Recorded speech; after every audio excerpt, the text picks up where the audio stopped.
Thank you. George Lucas, take a seat. Yeah. Oh, hi. Hello. You have a nice office. As president of Disney, I want to build a brand where we can expand and really give the fans they want. What do you think? I think that Disney Entertainment is like one of the best companies to work for, to sell a brand, because I just don't feel like making another Star Wars movie. All right. So I understand, George Lucas. Business corporations. So I had to give out a proposal. I would like to buy Lucasfilm Lawrence and establish it and integrate it in Disney Entertainment and create a new trilogy. I'm willing to give you $4.3 billion for the project. What's that? I want the rights to all of your Star Wars characters.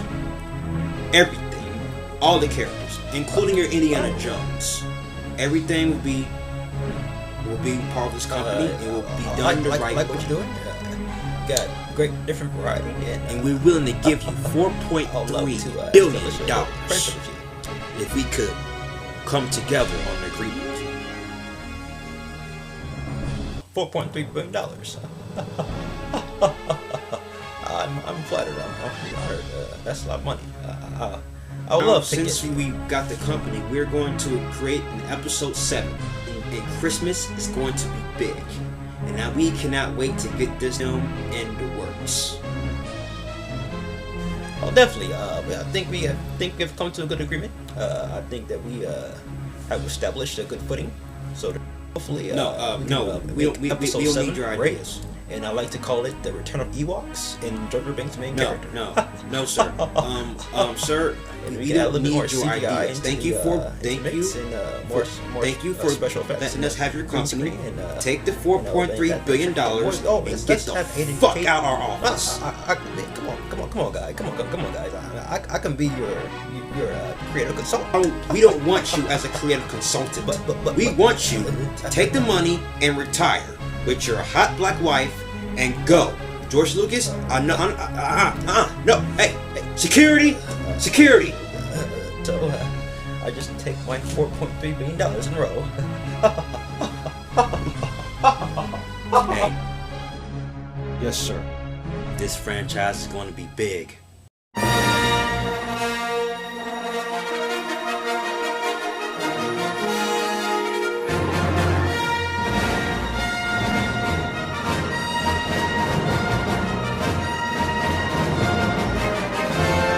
Star Wars Episode 7, The Force Awakens. And I bought this on Blu-ray as soon as it came out. And it has the special cover, So Star Wars Episode 7 takes place 35 years after Episode 6. And now Luke Skywalker has gone missing. Yet something happened to him where he has vanished from he's off the grid. And now the rebels, who are now called the Resistance, are trying to find him and locate him to help them fight against the First Order. The First Order are like remnants of the Empire that formed their own organization. This whole entire movie revolves around John Boyega. He plays a guy named Finn. He was a stormtrooper, turned good because of all the bad things that the stormtroopers were doing. They were killing people, destroying villages, and now he couldn't take it anymore, so he decided to leave the First Order.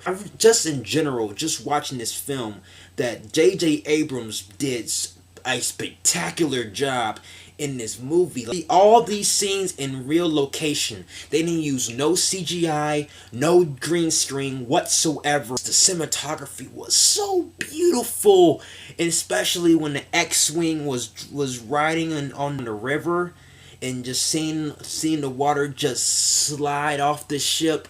Oh, I want to talk about pretty much the story. The story starts off as Rey being all alone on Jakku, reminiscent to Tatooine, and really there are some scenes where the movie kind of is like another Episode 4. Really, to be honest, I kind of liked that origin story. I mean, I liked her being a part of Jakku, because it brings much mystery to her character, because there's things we do not know with her character. There's things with Finn that we do not know with his character. We don't know his complete origin, because this is the first movie, you know.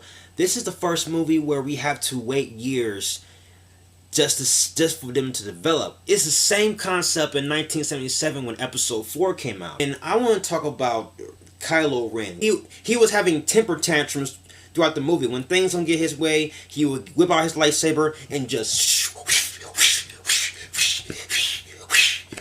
The power of the Force got like a huge upgrade. Like, first, you know, we were just seeing things, you know, things move with the Force, and then we see Force choke. But no, now in this movie we see the Force block blaster beams. We've seen people being frozen by the Force. We've seen people actually being controlled by the Force. I want to talk about the reveal of Kylo Ren. Like, me personally, I did not like the way they revealed Kylo Ren. Personally, I kind of wanted him to have facial scarring. But when he removed the mask, it showed him having a pretty face, I guess. Me personally, I did not like the fact they showed his regular face as Kylo Ren. But yet, I kind of understand it, because Kylo Ren is not Darth Vader 2.0. Kylo Ren is more of a guy who is inspired by Darth Vader. Yes, he is the grandson of Darth Vader, of Anakin, but yet the movie didn't really try to pay homage to the Anakin Skywalker's character, but more to the legacy of Darth Vader. Not the actual person of Darth Vader, but more of the legacy. I want to talk about the scenes that they put together, especially the death of Han Solo. And I think that his death really impacted the movie. I love this film. I love the scenes that J.J. Abrams constructed. Like, the fact where you have this scene where Han Solo is talking with his son Kylo Ren, and then the scene is like normal. You see his face. His face is normal, but when the scene goes to red, you see that his face has gone red. That means that scene, you see that he has completely was consumed by the dark side, and he is willing to kill his father to complete his convergence to the dark side. And that scene was just symbolic and very perfect from J.J. Abrams. And usually one of the things that this movie does that the prequels do not, that every scene you understand this character just by reading their body language and just by reading their facial expressions. Nothing is really interpreted on screen by the usage of words, but more of the scene structure with their body language and facial expressions. I want to talk about Snook's character. There's been some mysteries. There's some mystery with his character Snook.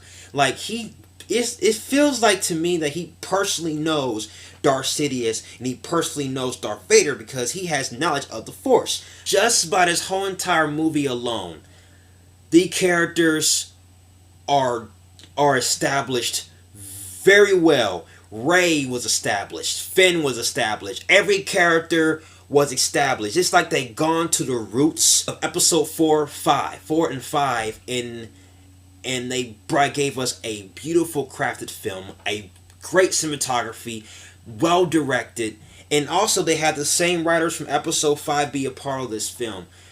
And yes, in the main reveal when they discovered Luke Skywalker, people were upset about that film when the movie just ended, when she found Luke Skywalker. But overall, they built this new world. Especially the scenes where Rey has these flashback scenes, or these scenes where she notices Luke Skywalker touches his hand on R2-D2, and yet I'm really questioning what they're gonna do with R2-D2, because Kenny Baker, the person for R2-D2, he passed away. So I wonder what they're gonna do with R2-D2 in Episode 8. Or they might just retire the character or bring the character back.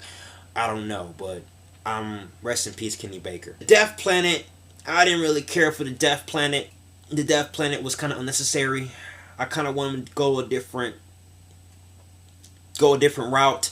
Hopefully, Episode 8 they won't do it again, like Depth Solar System. Come on, guy. For most of the scenes where they try to do parallels episode 4, I still gotta give it a Ben Affleck Batman. This is a movie that is very great. I love watching this movie. I'll never get tired of this movie. It's very fun film. And it has gone back to the roots of Star Wars lore. So that's my review for episode 7. The reviews of Star Wars is over. I reviewed all the Star Wars movies. I just remember just taking time, taking notes on each review that I do. I had a blast doing these reviews. And I'm looking forward to Star Wars Story. If you like everything you see and you agree, join me in the Batman family. I have more Batman Tastic reviews on the way. You have been warned. And stay tuned for my review for Incarnate. And stay tuned for my reviews for La La Land. And stay tuned for my review for Star Wars Story, because it's coming to you. Alright guys, thank you for watching. You have been warned. Till then, ciao.